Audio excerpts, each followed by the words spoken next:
হয় আপোনালোকে চাবলৈ আৰম্ভ কৰিছে ৰাষ্ট্ৰীয় চুবুৰী। মই আজি এজন বিশেষ ব্যক্তি বুলি কৈছোঁ, বিশেষ ব্যক্তি যিসকল ধৰক একে দৰিদ্ৰ সীমা ৰেখাৰ যিখিনি ধৰক যুৱক আছে, যুৱকসকলক তেওঁ বিনামূলীয়া চিকিৎসা সেৱা তেওঁ আগবঢ়াইছে। তেখেত মানে ধৰক এজন সমাজকৰ্মী বুলিয়ে ক'ব লাগিব। সমাজকৰ্মীৰ লগতে তেখেত এজন বিশিষ্ট ব্যক্তি। আমি পোনে পোনে তেখেতৰ ওচৰলৈ যাম। প্ৰথমে আমি তেখেতৰ ওচৰলৈ যাম। দাদা অকণমান প্ৰথমে আপোনাৰ পৰিচয় জাকিৰ হুছেইন। কওকচোন কেনেধৰণে কি কৰি আছে? ট্ৰিটমেণ্ট মানে কৰি আছোঁ এইটো তোমাৰ টিবিৰ ওপৰত, টিবি HIV তাক খেদিবৰ কাৰণে মানে বেজি লয় খাই, সিহঁতৰ কাৰণে ৱাষ্টি কৰি দিওঁ মই। এক কথাত ক'বলৈ গ'লে আপোনাৰ একে দৰিদ্ৰ সীমা ৰেখাৰ যিখিনি আছে তেওঁলোকৰ প্ৰতি আপুনি মহান প্ৰচেষ্টা বুলিয়ে ক'ব লাগিব। হয় হয়, কিন্তু আপোনাৰ এইখিনি পকেটৰ ধন ভাঙি পেলাই কৰা হৈছে। মই নিজে হেৰি কৰি আছোঁ আৰু চিভিলৰ ফালৰ পৰা যিখিনি মানে হেৰি কৰিব লাগে এইবিলাক চব ফ্ৰী। যে কিবা মানে টুকটাক কিবা এটা খৰচা লাগে এইবিলাক চব মই কৰোঁ নিজে, সিহঁতক কৰিব নিদিওঁ, গোটেই মই কৰোঁ অকলে। এটা বিশেষ প্ৰশ্ন আপোনাৰ ওচৰলৈ মই কৰিবলৈ বিচাৰোঁ, আপোনাক মই এটা বিশেষ প্ৰশ্ন কৰিবলৈ বিচাৰোঁ। বহুতখিনি ধৰক মানে ধনী ব্যক্তি আছে বা টকা থকা ব্যক্তি, ধনী ব্যক্তি বহুতখিনি আছে, কিন্তু তেওঁলোকে এইবিলাক কামৰ প্ৰতি আগ্ৰহী নহয়। কিন্তু আপুনি সমাজসেৱক লগতে এজন বিশিষ্ট ব্যক্তি, জ্যেষ্ঠ ব্যক্তি, কি ক'ব? চবকে মই তেনেকৈ ক'ব বিচাৰোঁ যে মই যেনেকৈ কৰিছোঁ তেনেকুৱা আৰু কেইজনমান ওলালে তেনেকুৱা ধৰক আমাৰ নগৰত যিমানখিনি ল'ৰাবিলাক আছে 100% 90% ধৰা এতিয়া এইবিলাক ড্ৰাগছ খোৱা ল'ৰাবিলাক হৈ গ'ল। এক কথাত ক'বলৈ গ'লে আপোনাৰ পৰিচয়টো দিয়ক। জাকিৰ হুছেইন বুলি মোৰ ঠিকনা? আমিনপট্টি হেতাৰ নগৰ। হয়, যোগাযোগ নম্বৰটো?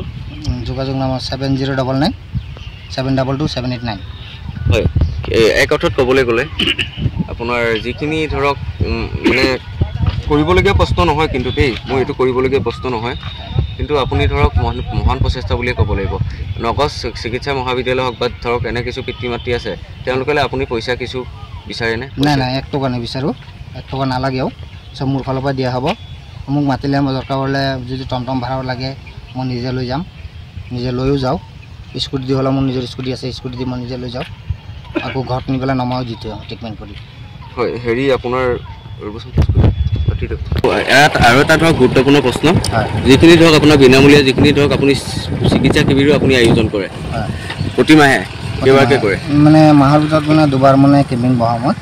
কেম্পিং বহাই পেলাই গোটেই ট্ৰিটমেণ্ট আমাৰ টীম আছে, টীমকেইটাক মাতিলে টীমকেইটা চবেই গুচি আহে। নাৰ্ছ আমাৰ চিকিৎসক ব্লাড শ্লাড চেক কৰিবৰ কাৰণে। কি ধৰক আকৌ এটা কথা, যদি কিবা আমি চেক কৰাওঁ যে ভাবে যে মানুহক কিবা বেমাৰ ওলালে কৈ দিম, তাক কৈ দিম, সি গম পাই যাব, তেনেকুৱা নহয়। এইটো গোপনীয় কথা, এইটো তেওঁৰ আৰু আমাৰ মাজতে আহি, এইটো গোপনীয় নহয়, মানে পাব্লিচিটি নহয়।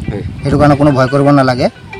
আৰু যদি মই ভিডিঅ' কৰোঁ তেনেকুৱা যদি মোৰ চেনেলত মই এটা সুধি লওঁ, সুধি লৈ পেলাই মানে কিয় কাৰণে সোধোঁ যে সিহঁতৰ চেহেৰাটো মানে আপুনি বিনামূলীয়া চিকিৎসা ধৰক মাহত দুটাকৈ আপুনি বিনামূলীয়া চিকিৎসা শিবিৰ আয়োজন কৰে, চিকিৎসকো থাকে, নাৰ্ছো থাকে, চব থাকে। হয়, যিহেতুকে তাত ধৰক আপোনাৰ নিচাসক্ত যুৱক কিমানমান থাকে?